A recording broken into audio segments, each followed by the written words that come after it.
Hi, I'm Tony. This is a replica of Chitty Bang Bang.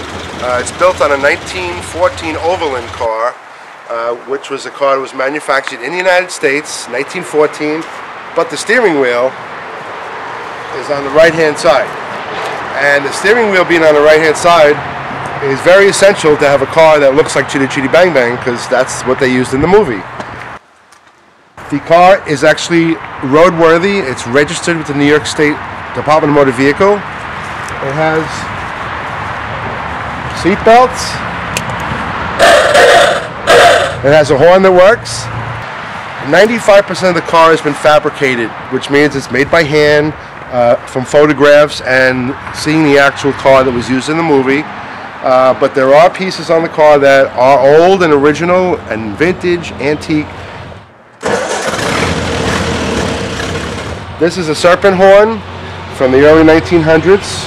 It was on an old Mercedes, and it took me a little over a year to find this thing. You can see the horn actually works. And the first thing people ask me is that, this is the horn from the movie, right? Yeah, it's the same horn on the same car. These are carriage lights. These are from an old Cadillac from the early 1900s. They actually work on kerosene. This bottom piece comes down. You fill it up with kerosene, and it has a wick, and you fill it up, you light it up. Back in those days, they didn't have many cars with electric lights. It was, probably about 1915, 1916, they started equipping the car with lights. Mm-hmm. This is a handbrake. That locks right there. These are actually wheels made of wood, and it actually has a braking system. These are drum brakes, and there's shoes on the outer and the inner drum. So when they close, it's almost like a sandwich. The car is equipped with a 1928 Model A engine. It's funny because the sound of the engine from a Ford Model A was the sound of the car they used in the movie Chitty Bang Bang. So right down to the details. This is an exhaust system. And it's made of copper. It's actually made of steel, and it's copper plated. Very time consuming to get the right bends and angles, but it's copper plated steel pipe. These are the doors.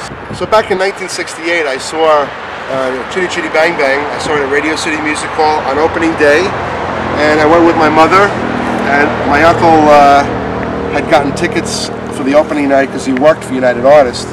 And I was 4 years old, and when I saw the car in the movie for the first time, the car that was used in the movie in the driving sequences was actually parked in front of Radio City. And I saw the car, I saw the actors from the movie, and as a 4-year-old I was just completely blown away. And for years I said I was going to build this car. I told my mother I was going to build it, I was going to dedicate it to her. And she passed away in 2005, so she never got to see the car. But here it is. This is for you, Mom. And the woodwork is all done by hand. It's really a work of art. If you look at all the screws here, all the screws are clocked, which means all the slots are all facing a certain direction. So it looks nice and neat. And there wasn't probably one expense that I spared with this car. It's right down to the detail of the movie car. Because when people see this in person, they're completely blown away. Has anyone offered to buy it? I had two people recently had offered me. The first gentleman offered me $1.2 million, so I declined. And the second guy said $1.5 million cash. And this was 3 months after I just finished the car in June of 2015. Yeah. So I said to the guy, "Please let me enjoy the car a little bit. I just want to, drive it a little bit and show it around for a little while before I sell it." So you turned down $1.5 million? Yes, I did.